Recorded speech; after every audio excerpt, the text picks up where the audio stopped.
ہر اچھی لگنے والی چیز اچھی نہیں ہوتی. بعض دفعہ پیکنگ ایسی ہوتی ہے کہ اس پیکنگ کی وجہ سے اندر میٹیریل کو دیکھا ہی نہیں جاتا, لوگ پیکنگ پہ مرتے ہیں. اور ہماری پاکستانی قوم تو پیکنگ ہی کو پہ سب دل دے بیٹھتی ہے. برقعے دیکھ کے تو لوگ عاشق ہو رہے ہیں. اتنی پیکنگ. میرا شہد کا بہت عرصے بزنس رہا ہے نا, اب تو ختم کر دیا, اب میں ڈیٹیل بتا رہا ہوں آپ. خالص شہد کبھی بھی کوئی نہیں خریدتا پاکستان میں, یہ آپ کو بتا دوں. ہم نے بھی بزنس کی ہے نا. خالص چیز پاکستان میں کبھی بھی کوئی آپ سے نہیں خریدے گا. میں خالص شہد لیتا تھا, خالص شہد تھا, وہ جم جاتا تھا خود ہی رکھے رکھے. اس کے خالص ہونے کی کچھ شہد ایسے ہوتے ہیں کہ وہ فریج میں رکھے بغیر بھی جمتے ہیں. لوگ نہیں خریدتے تھے, نقلی ہے. اور جو لوگ کیا کرتے تھے, ان کو پانی میں کین رکھ کے, پلاسٹک کا کین رکھ کے اچھی طرح سے بوائل کر کے اس کا بیڑا غرق کرتے ہیں نا, اس کے بعد وہ جمتا نہیں ہے, لیکن اس کے منرل ضائع ہو جاتے ہیں. وہ دنا دن مارکیٹ میں بکتا ہے, کیونکہ لوگوں کے دماغ میں کسی نے کھوپڑی میں ڈال دیا کہ شہد جمتا نہیں ہے. اتنی تحقیق کی فرصت نہیں ملتی کہ جا کے یہ تحقیق کر لو کیا یہ سچ ہے یا جھوٹ ہے. بھائی خالص شہد تو بعض دفعہ چھتے سے جمع ہوا اترتا ہے. تحقیق کا میں معیار بتا رہا ہوں آپ. کسی بزرگ نے دماغ میں یہ بات ڈال دی ہے ان کے کہ خالص شہد جمتا نہیں ہے. تو اب کیا ہوتا ہے کہ جو شہد آتے ہیں نا کمپنیوں کے, وہ کیا کرتے ہیں, اس کو اچھی طرح بوائل کرتے ہیں. اب شہد بوائل اچھی طرح ابالنے کے بعد شہد کا بیڑا ہو گیا غرق, وہ اب جمتا نہیں ہے. پھر وہ چھان کے بیچتے ہیں, دے دنا دن لوگ خریدتے ہیں, کہتے ہیں 6 مہینے سے رکھا ہوا ہے جمع نہیں. اس کا مطلب یہ کیا ہے, خالص ہے. پلوسا شہد جو ہے نا, پلوسا جس کا بہت بزنس ہوتا ہے, یہ رکھے رکھے جم جاتا ہے, گرمیوں میں بھی جم جاتا ہے. اگر جم رہا ہے اس کا مطلب 100% خالص ہے. لیکن آج کل نہیں جم رہا کیونکہ خالص نہیں ہے. اور جس کا جم رہا ہے لوگ خرید نہیں رہے, جس کا نہیں جم رہا لوگ کیا کر رہے ہیں, بولو, خرید رہے ہیں. میں نے کئی تاجروں سے بولا تم لوگوں کو دھوکہ کیوں دیتے ہو؟ انہوں نے کہا یہ قوم اس قابل ہے کہ اس کو دبا کے دھوکہ دیا جائے, کیونکہ خالص چیز یہ خریدتی نہیں ہے. بات چل پڑی. ایک اور بات کر کے پھر اصل ٹاپک کی طرف آتا ہوں. ایک اور چیز شہد میں, میرا 23 سال کا شہد کا بزنس رہا ہے. 23 سال تھوڑا عرصہ نہیں ہوتا. میں فارموں میں بھی گیا ہوں, جو شہد کے جو ماہرین ہوتے ہیں نا, جو باہر یونیورسٹی میں پڑھ کر آئے ہیں, ان سے بھی انٹرویوز لیے میں نے. شہد میں ایک اور بات ہے, جو دیسی خالص شہد ہوگا نا, اس کا ہر دفعہ رنگ بھی چینج ہوگا, تھوڑا سا ٹیسٹ بھی چینج ہوگا, اور کبھی پتلا ہوگا کبھی تھوڑا گاڑھا ہوگا, کیونکہ مکھی آپ کے مشورے سے شہد نہیں نکالتی ہے. اس پہ گرمی سردی خزاں بہار کس قسم کے پھولوں کا رس وہ چوس رہی ہے, کون سی خوراکیں اس کو مل رہی ہیں, ہر دفعہ اس کا فرق ہوگا. اب جو گڑبڑ ہوتی ہے تاجروں کی طرف سے وہ یہ ہوتی ہے کہ وہ اس ٹیسٹ کو مینٹین رکھنے کی کوشش کرتے ہیں. بعض دفعہ شہد اتنا پتلا نکلتا ہے کہ آپ کو لگے گا کہ جیسے پانی تھوڑا سا گاڑھا ہو گیا ہے, بس وہ خالص ہوتا ہے, لیکن لوگ اس کو خالص نہیں سمجھتے. تو کمپنیاں کیا کرتی ہیں, مشینیں لگا لگا کے نا ان کا پانی نکالتی ہیں.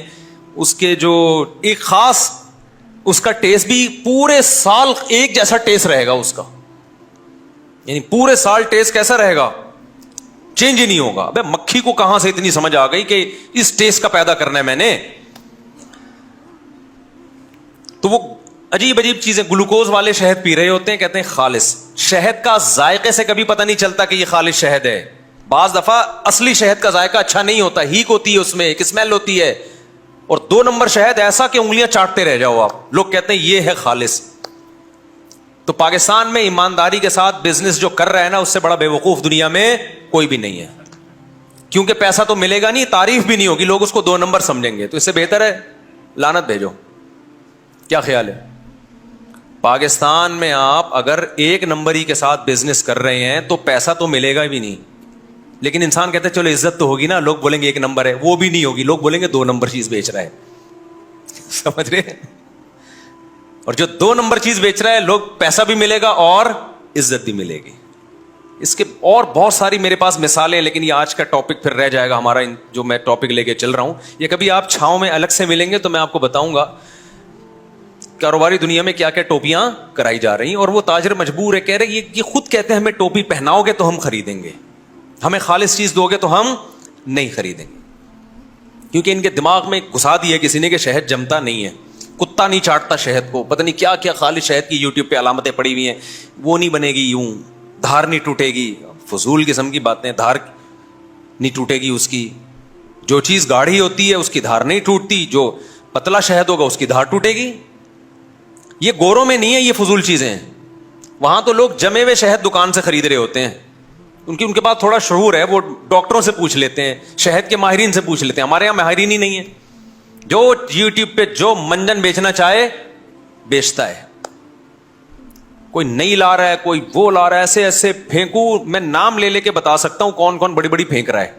آپ کہہ سکتے ہو آپ کو کیا پتا, بھائی جو ایکسپرٹ ہے نا, ماہرین ہیں, ان سے میں رابطہ کر کے پوچھتا ہوں, وہ بتاتے ہیں یہ کیا کیا فالٹ کر رہا ہے. خیر, تو نہ مذہب کے معاملے میں ہماری کوئی تحقیق ہوتی ہے بھائی, اور نہ دنیاوی چیزوں میں ہماری کوئی تحقیق ہوتی ہے. دیسی گھی خوشبو دیکھ کے, دیسی, ابے اس میں بھی کیا کیا کیمیکل ڈالے جا رہے ہیں, ایسی خوشبویں بھڑکتی ہیں نا دیسی گھی میں, آپ کو جو اصلی گھی ہے وہ اصلی نہیں لگے گا, جو نقلی ہے وہ کیا لگے گا. پیکنگ پہ مرتے ہیں. میں اصل بات یہ کر رہا تھا, بس یہ دیکھتے ہیں یہ والا زیتون کی پیکنگ کتنی خوبصورت ہے, یہ شاپر میں ہے, ٹھیک ہے نا, تو یہ اچھا ہے, وہ والا کیا ہے, وہ 2 نمبر ہے. میں ایک دفعہ زیتون خریدنے گیا تھا, زیتون کا بھی میں نے بزنس کیا ہے, تو وہ دکاندار جڑیے بازار میں ہے نا, اس نے کہا کہ یہ دیکھ رہے نا, یہ جو بڑی بوتل ایسی جیسے کوئی بوتل پہ ہی بلٹو ہو جائے آدمی, یہ سستا والا زیتون ہے لیکن یہ مہنگا ہے, ٹھیک ہے, کیونکہ اس کی بوتل کیا ہے, ایسی انگلش اسٹائل کی بوتل ہے کہ بل کھاتی ہوئی کمر اس بوتل کی, بوتل کی کمر کیا ہے, بل کھاتی ہوئی, بوتل پہ لوگ لٹو ہو رہے ہیں. اور جو اوریجنل تھا وہ سادہ کین میں پڑا ہوا تھا, وہ سستا تھا. انہوں نے کہا لوگ پیکنگ پہ لوگ مر رہے ہیں تو اس کو اچھا سمجھتے ہیں, بتاؤ نا تو بھی نہیں لوگ سمجھ رہے ہوتے, کہتے ہیں یہ ٹھیک ہے. تو جو کام ہم کر رہے ہیں نا, تاجر لوگ عوام کو بیوقوف بنانے کے لیے کہ پیکنگ پہ زور دے رہے ہیں, تو شیطان بھی کیا کرتا ہے, پیکنگ اچھی بنا کے برائی کو بڑی خوبصورت پیکنگ میں پیش کرتا ہے. شیطان نے نوح علیہ السلام کی قوم کے اندر جو برائی آئی, شرک, اس کی پیکنگ کو بڑا اچھا کر دیا. شیطان نے کہا یہ بزرگ لوگ ہیں, دیکھو اللہ والوں سے محبت کرنی چاہیے کہ نہیں کرنی چاہیے. سب نے بولا بالکل شیطان بھائی آپ بالکل ٹھیک کہہ رہے ہو, دل کی آواز تھی نا, بالکل صحیح, محبت کرنی چاہیے. اس نے کہا تم نے ان بزرگوں کی محبت میں تمہیں پتلے بنانے چاہیے. بھائی کیا کہہ رہے ہو یار, پتلے کیوں بنائے, دیکھو ان کی یاد رہے گی, تو بزرگوں کی یاد, بزرگوں کو یاد رکھنا برا کام ہے اچھا کام ہے. سب لوگوں نے کہا شیطان بھائی بہت اچھا کام ہے, بزرگوں کو یاد رکھنا کیا ہے بھائی, اچھا کام, دعاؤں میں یاد رکھنا ہے, اس سے زیادہ نہیں ہے, بس دعائیں کرو ان کے لیے. لیکن شیطان کی پیکنگ دیکھو, فنیشنگ پہ زور لگا رہا ہے شیطان سارا. پھر شیطان نے بولا کہ بھائی دیکھو, کچھ دن تو شیطان نے کہا فی الحال زیادہ نہیں ان کو سمجھاؤ, ورنہ ایسا نہ ہو کہ یہ چماٹ لگا دیں مجھے کہ یار تو زیادہ ایک دم سے شرک تھوڑی آتا ہے. تو شیطان نے کہا فی الحال اتنا کافی ہے, بھی تم نے 5 پتلے بنا لیے, ان کو بزرگوں کی یاد رہے گی, تمہیں روتے دھوتے رہو گے بزرگوں کو یاد کر کے. شیطان نے بولا اگلا کام اگلی نسل میں کروں گا. اب وہ مر گئے تو بچے پیدا ہوئے ان کے, پھر شیطان ان کے پاس آیا, دیکھو یہ بزرگ زبردست اللہ والے لوگ تھے, تو اللہ نے ان کو کچھ تو بدلہ دیا ہوگا نا, جو اللہ کا ہوتا ہے. جب تمہارا کوئی ہوتا ہے تو تم اس کو اچھا بدلہ دیتے ہو کہ نہیں دیتے؟ لوگوں نے کہا شیطان بھائی بالکل دیتے ہیں. شیطان نے بولا بتاؤ کوئی بادشاہ سلامت کی بہت خدمت کرے تو بادشاہ اس کو وزارتیں دیتا ہے کہ نہیں دیتا؟ وزارت دیتا ہے نا بادشاہ یہ تھوڑی ہوتا ہے کہ 2 سموسے اس کو کھلا دے 5 روپے پکڑا دے. یہ بادشاہوں کے کام نہیں, بادشاہ پوری وزارتیں بانٹتے ہیں کہ چل بھائی تجھے میں نے پانی کا وزیر بنا دیا, تجھے میں نے بجلی کا وزیر بنا دیا, تجھے میں نے تعلیم کا وزیر بنا دیا, تجھے میں نے حج کا وزیر بنا دیا, نوٹ چھاپ اب تو دبا کے. تو وزارتیں بانٹتا ہے نا. پھر جب کسی کو کوئی کام پڑتا ہے بادشاہ کے پاس جاتا ہے یا اس محکمے کے وزیر کے پاس جاتا ہے؟ بولو نا بھائی, وزیر کے پاس. تو شیطان نے اگلی نسل میں یہ سمجھایا کہ دیکھو یہ بڑے بڑے بزرگ تھے اللہ کے, اللہ کے بڑے بڑے نیک بندے تھے, یہ تمہارے بڑے بڑے بزرگ تھے, تو اللہ نے خوش ہو کے کچھ کام تو ان کو اختیارات دیے ہوں گے نا. اللہ بھی تو بادشاہ ہے, وہ اولاد بھی دے سکتا ہے, وہ رزق بھی دے سکتا ہے. تو دیکھو ایک وزارت اللہ نے اس کو دی ہوئی ہے, یہ جو ہے نا ود, سوا, یغوث, یعوق, نصر, اس کو اولاد دینے کا کام اللہ نے دیا ہوا ہے. اللہ خود بھی اولاد دے سکتا ہے لیکن بزرگوں کے ذریعے بھی دلواتا ہے.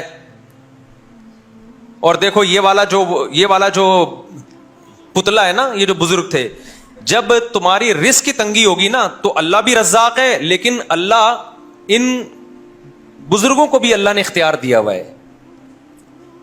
جیسے بادشاہ جو حکومت کا اصل وزیر اعظم ہوتا ہے, وہ تمام محکموں کا سربراہ ہوتا ہے, سارے اختیارات اس کے پاس ہوتے ہیں, لیکن ماتحتوں کے پاس بھی ہوتے ہیں. تو سارے اصل میں اللہ کے پاس ہیں, اللہ نے ان کو بھی دے دیے ہیں. لوگوں نے کہا توبہ توبہ, شیطان تو کیسی باتیں کر رہا ہے, تو شرک کر رہا ہے,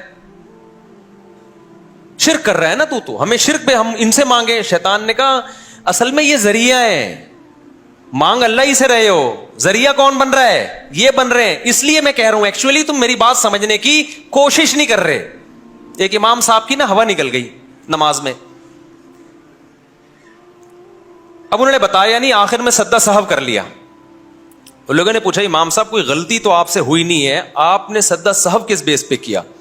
امام صاحب نے کہا بہت تھوڑی سی ہوا نکلی تھی.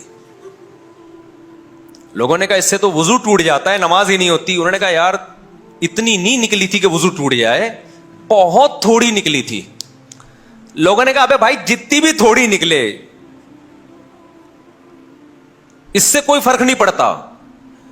امام صاحب نے کہا ایکچولی آپ سمجھنے کی کوشش نہیں کر رہے ہیں, وہ بہت ہی تھوڑی نکلی تھی. تو وہ بات صحیح کر رہے تھے غلط کر رہے تھے؟ تو شیطان نے بھی یہی پٹیاں پڑھائیں کہ ایکچولی میں شرک نہیں کرا رہا. دیکھو اللہ کے پاس اصل اختیارات تو اللہ کے پاس ہیں. یہ جو بت ہے نا, یہ جو بزرگ لوگ ہیں, ہم ان بتوں سے نہیں مانگ رہے. اصل میں یہ بت جو ہیں وہ ان بزرگوں کی شبیہ ہیں. تو جب آپ ان کے سامنے جھکو گے, ان سے مانگو گے, تو اصل میں اس بزرگ سے مانگ رہے ہو. اور جب اس بزرگ سے مانگ رہے ہو تو دے گا تو اللہ ہی دے گا. کون؟ اللہ. تو ان کو جو اللہ نے اختیارات دیے ہیں تو اصل میں تو اپنے پاس رکھے ہوئے اختیارات, لیکن ان کے ذریعے اللہ کرا دیتا ہے کام, اس لیے ان سے مانگو جا کے. تو اتنے ایکچولی اور کر کے نا شیطان نے لگائے ہیں کہ لوگ اس کی باتوں میں آ گئے. پھر شیطان نے کہا اچھا اگر ان کے پاس اختیارات نہیں ہیں تو بتاؤ تم میں اور ان میں کوئی فرق ہوا؟ نہیں آئی بات سمجھ میں؟ ایسا نہ ہو آپ لوگ بھی یہ کام شروع کر دو. شیطان نے کہا دیکھو اگر ان بزرگوں کے پاس اختیارات ہیں ہی نہیں, انہوں نے اللہ کی اتنی عبادت کی اور اتنا کچھ کیا, تو پھر بھی ان کے پاس کوئی اختیارات نہیں ہے, تو تم اور ان میں کوئی فرق ہوا؟ لوگوں نے کہا نہیں, توبہ توبہ, بزرگوں میں اور تم میں کوئی فرق ہی نہیں ہے, تم بھی عاجز محتاج, یہ بھی عاجز محتاج. اس لیے بات سمجھو میں کیا کہہ رہا ہوں. لوگوں نے کہا یار یہ تو کچھ بات کھوپڑی شریف میں بیٹھ رہی ہے یار, ہم میں اور ان میں یہ بھی 2 ٹکے کے, ہم بھی 2 ٹکے کے. وہ ایک سیٹھ نے وہ کلپ کسی نے بھیجا مجھے کہ ایک سیٹھ نے ملازم کو بولا 2 ٹکے کے آدمی, ملازم رونے لگا. اس نے کہا رو کیوں رہا ہے؟ کہہ رہا ہے مجھے افسوس ہو رہا ہے کہ آپ نے اپنی اور میری ویلیو ایک جیسی کر دی. بعض لوگ بڑے حاضر جواب ہوتے ہیں نا, سر مجھے افسوس اس پر ہو رہا ہے کہ اس گھر میں میری اور آپ کی ویلیو ایک جیسی ہو گئی. سر تو حاضر جواب ہی سیکھو. پہلے ویلیو نہیں تھی, لیکن اس جملے کے بعد واقعی اس سیٹ کی ویلیو 2 ٹکے ہی کی ہو گئی. تو شیطان نے ایکچولی کرا کے نا, حالانکہ بھائی بزرگوں کا اس کا جواب یہ تھا, عقل مندوں نے کہا ہوگا کہ بھائی بزرگوں کی جو فضیلت حاصل ہوتی ہے وہ اس لیے تھوڑی ہوتی ہے کہ ان کے پاس اختیارات آ گئے ہیں. یا ایھا الناس انتم الفقراء الی اللہ, اے لوگو تم سب کے سب فقیر ہو, فقیر کے پاس کچھ بھی نہیں ہوتا. میں اکثر ایک واقعہ بتاتا ہوں نا, ایک مزار پہ ایک صاحب جا رہے تھے, مجھے فون کیا کہ میرا آدھا دھڑ فالج زدہ ہے, میں بہت پریشان ہوں, کہیں سے ٹھیک نہیں ہو رہا, مجھے کسی نے کہا ہے فلاں بزرگ کے مزار پہ جاؤ. میں نے کہا جس کے مزار پہ جا رہے ہو آپ کا آدھا دھڑ کام نہیں کر رہا, آدھا کر رہا ہے, ان کے دونوں دھڑ کام نہیں کر رہے, تو جس کے دونوں دھڑ کام نہیں کر رہے وہ تمہارا آدھا کہاں سے ٹھیک کرے گا؟ کوئی بزرگ یا میت پھٹے پہ لیٹی بھی ہو, آپ غسل دے رہے ہوں اور آدھا دھڑ کام کرنا شروع کر دے اس کا, تو آپ لیٹے ہوئے ہوگے, وہ بیٹھا ہوا ہوگا. کیا خیال ہے؟ بلکہ تھوڑی سی انگلی بھی ہل گئی نا مردے کی, مردہ جو لیٹا چاہے بزرگی کیوں نہ ہو, ذرا سا ہل گیا, آنکھ مار دیا آپ, دیکھو آپ مردے کو غسل دے رہے ہو, اس نے یوں کر کے آنکھ مار دیا, آپ قیامت تک کسی کو آنکھ مارنے کے قابل نہیں رہو, آپ کی آنکھیں فالج زدہ ہو جائیں گی, پھٹی کی پھٹی رہ جائیں گی آنکھیں آپ کی. تو اللہ میاں نے یہ بتایا ہے کہ بھائی یہ تو تمہاری طرح محتاج ہیں. مقام ان کو کیوں ملا ہے؟ مقام اس لیے ملا کہ اللہ کے نیک بندے تھے, ان کا آخرت میں بہت اونچا مقام ہوگا. تم نیچے والی جنت میں ہوگے, یہ اوپر والی جنت میں ہوں گے. یہ اللہ کے مقرب لوگ ہیں, یہ کوئی کم مقام ہے کیا؟ یہ